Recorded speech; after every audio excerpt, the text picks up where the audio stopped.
Ferruccio Lamborghini, de constructor de tractores a crear los mejores deportivos del mundo.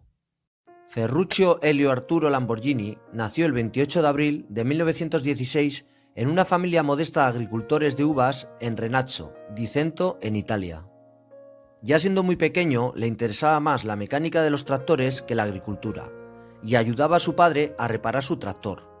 Con los años y gracias a sus aptitudes, cursó estudios en el Instituto Técnico Fratelli Taddia, y en 1940 la Real Fuerza Aérea lo seleccionó como supervisor de la unidad de mantenimiento en la isla de Rodas, y encargándose del mantenimiento y la reparación de los vehículos militares.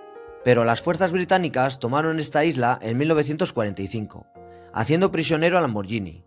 No tardó mucho tiempo en que los ingleses se dieron cuenta de las habilidades que tenía de la mecánica y pasó de ser enemigo a reparar los vehículos de los ingleses, incluso a mejorarlos.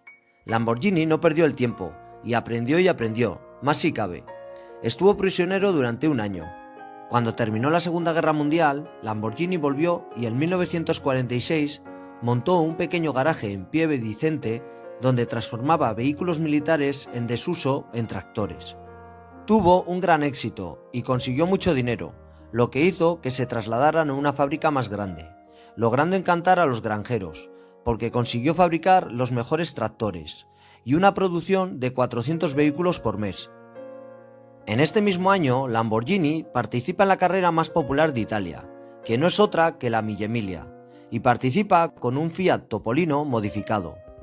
Pero su carrera termina después de recorrer más de 600 millas, por culpa de un accidente, y él mismo explica el accidente, diciendo: «Terminé la carrera en el bar al que entré con el coche a través de una pared». Y a partir de entonces ya no le interesarían para nada las carreras. En 1960, Lamborghini, ya bien posicionado y después de un viaje a Estados Unidos, empieza con el negocio de los aires acondicionados y calentadores, lo que hace que consiga grandes beneficios, convirtiéndose en el tercer industrial italiano del mundo en la construcción de maquinaria agrícola. Su amor por los coches hace que sea un coleccionista de deportivos, y no faltan en su garaje el Alfa Romeo 1900, el Lancia Aurelia B20, el Jaguar E-Type, el Mercedes 300 SL o el increíble Ferrari 250 GT. Pero para él ninguno era lo suficientemente bueno. En algunos el lujo era insuficiente o la ventilación muy débil, y en otros la calidad del interior dejaba que desear o el ruido de la transmisión era muy fuerte. Lamborghini tenía un gran respeto por Enzo Ferrari, por cómo estaba llevando su empresa, pero su Ferrari 250 GT se estropeaba constantemente, por lo que lo tenía que llevar continuamente a las instalaciones de Maranello, y decidió desmontar pieza a pieza el coche para averiguar el problema. Y se dio cuenta que el embrague era de muy baja calidad, así como muchas piezas que compartían con sus propios tractores. Lamborghini decide contarle por teléfono a Enzo Ferrari los problemas que tienen sus coches y por supuesto darle soluciones. Pero este ofendido le responde: «Un constructor de tractores no me va a enseñar a cómo hacer coches deportivos», por lo que Lamborghini se enfada y ahí es donde se cree que empezó a pensar en hacer un coche mejor que un Ferrari. En 1963 establece su nueva fábrica en Sant'Agata Bolognese, muy cerca de Maranello, y empieza a robar ingenieros a Ferrari a golpe de talonario, y contrata a los exingenieros Giampaolo Dallara y Abbott Guayas para diseñar y desarrollar sus coches. El símbolo del toro lo eligió porque, además de ser tauro, le encantaban las corridas de toros, siendo un gran aficionado, y más después de conocer el rancho de don Eduardo Miura en Sevilla en 1962, donde se enamoró perdidamente de estos animales. Lamborghini sabía que él solo no podía crear un motor V12, por lo que se asoció con una empresa de ingeniería italiana liderada por Giotto Bizarrini, ex empleado de Ferrari, y Ferruccio le pidió que diseñara un motor no desarrollado para la competición y después adaptado para la carretera, como hacía Ferrari, sino que fuera creado para poder utilizarlo en el día a día. Poco tiempo después vería a la luz el prototipo 350 GTV, construido en apenas 4 meses y que se presentó en el Salón de Turín de 1963. Pero con una sorpresa, y es que el motor fue expuesto al lado del coche, porque no entraba dentro del vano motor. Tenía 350 caballos a 8.000 revoluciones por minuto, pero Ferruccio Lamborghini no quería un brusco coche de carreras, sino algo más suave y civilizado, por lo que Bizarrini redujo la potencia a 270 caballos a 6.500 revoluciones por minuto. Esta carrocería fue diseñada por Franco Scaglione, y el color elegido para la presentación fue un azul metálico. Un año después nacía el 350 GT, fabricando 120 unidades y mostrándolo en el Salón de Ginebra de 1964. Tenía un motor V12 de 3,5 litros, 24 válvulas y 6 carburadores Weber, y desarrollaba 280 caballos de potencia y 325 Nm par motor. Aceleraba de 0 a 100 en 6,8 segundos y tenía una velocidad punta de 250 km/h, una locura para 1964. La tracción, por supuesto, era trasera, y como predijo, su primer coche de serie puesto a la venta era muy superior en cuanto a los defectos que tenía su gran rival del Cavallino rampante.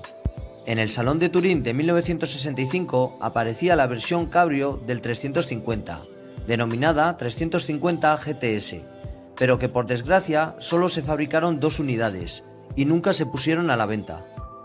En 1966 llegaría el 400 GT 2+2, fabricándose 247 unidades en 2 años, y por supuesto equipaba un motor V12, pero en este caso era un 4 litros. Exactamente tenía 3.939 centímetros cúbicos, que desarrollaba 320 caballos. El interior se modificó para que hubieran 2 asientos más en la parte de atrás, con una mayor altura y un techo diferente. Pero el vehículo que le dio por fin la fama mundial fue el famoso Miura, que fue lanzado en 1967.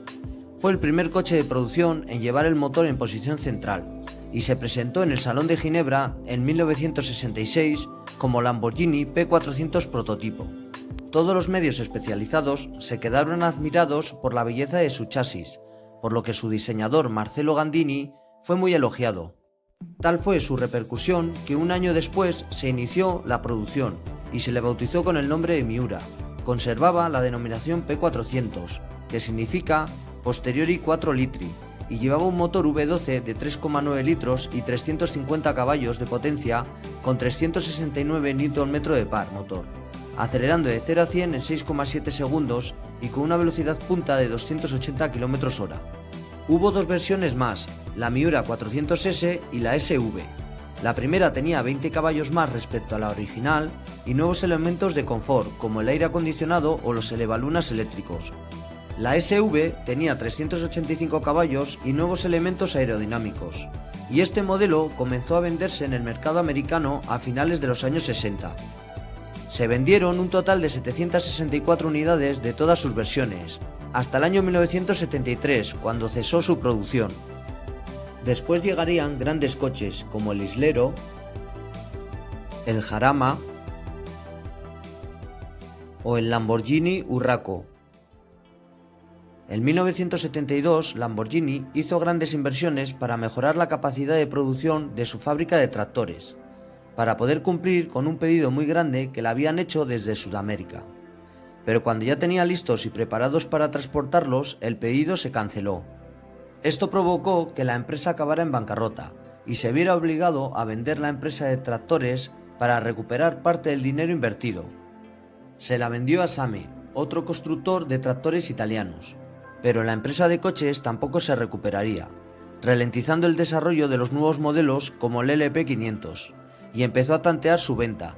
En 1973 vendería el 51% de la empresa de coches a George Henry Rossetti, un rico empresario suizo que además era amigo suyo, por $600.000, pudiendo seguir al frente de su empresa gracias a que Rossetti apenas intervenía.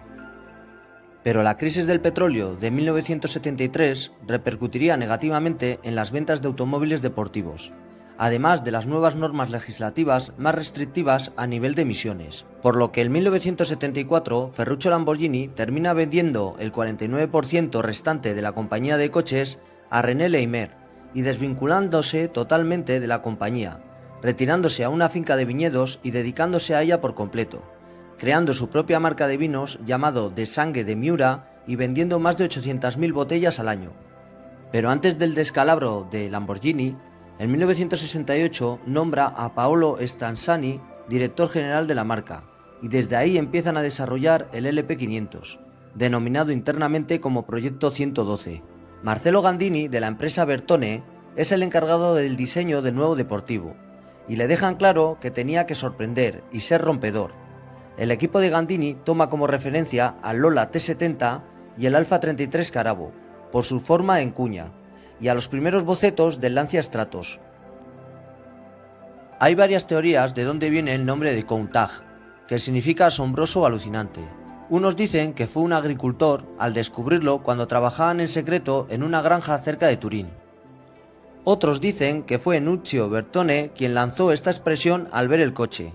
Y otros afirman que fue el mismísimo Ferruccio Lamborghini quien al contemplar la figura del deportivo exclamó «Countach», quedándose con la boca abierta. Se presentó en el Salón de Ginebra de 1971.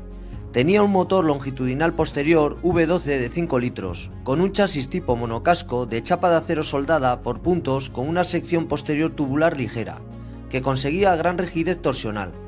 El problema venía que la refrigeración para el motor era insuficiente, y aunque se trabajó en ello y en otros aspectos durante 3 años, un día realizando pruebas Bob Wallace, probador de la marca, y aun habiendo realizado algunas mejoras, le explotó el motor, por lo que se optó por rebajar la cilindrada a 4 litros, además de perfeccionar la refrigeración.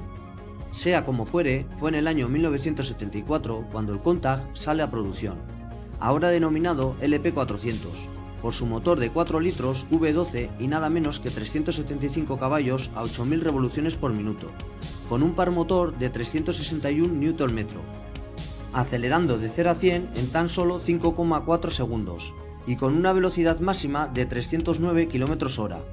Este superdeportivo imponía nada más verlo, con un diseño en forma de flecha, una carrocería muy musculosa y una altura al suelo casi testimonial. Además, la apertura de las puertas en forma vertical dejaba con la boca abierta a todo el mundo. En 1978 vio la luz una actualización denominada LP400S y modificaba el aspecto exterior con un alerón trasero en forma de flecha, lo que le proporcionaba una carga aerodinámica y unos neumáticos Pirelli P7 descomunales, de 345 mm en el eje trasero, obligando al rediseño de la suspensión y la incorporación de unos pasos de rueda de fibra. El precio a pagar de estas modificaciones hacía que las prestaciones mermaran respecto al LP400. En 1982 aparece el LP500S y solo se le retoca la mecánica, incrementándole la cilindrada hasta los 4.753 centímetros cúbicos y, entre otras cosas, aumentando el tamaño de los 6 carburadores Weber. Estas modificaciones no aumentaban la potencia, pero sí el par motor, subiéndolo a 401 Nm de par motor. En 1984 se presentaba el Ferrari Testarossa, con un motor V12 de 5 litros y capaz de alcanzar los 300 km/h. Lamborghini reaccionó un año más tarde sacando el magnífico LP5000QV, con un motor V12 de 5,2 litros y 455 caballos, aumentando inicialmente los carburadores de mayor tamaño y posteriormente sustituyéndolos por una inyección electrónica Bosch K-Jetronic. Tenía una velocidad punta de 295 km/h y hacía el 0 a 100 en 4,9 segundos, por lo que volvía a coronarse como el rey de los superdeportivos. Ya casi al final de su vida comercial en 1988, apareció el Countach 25 aniversario, celebrando el nacimiento de esta marca en 1963.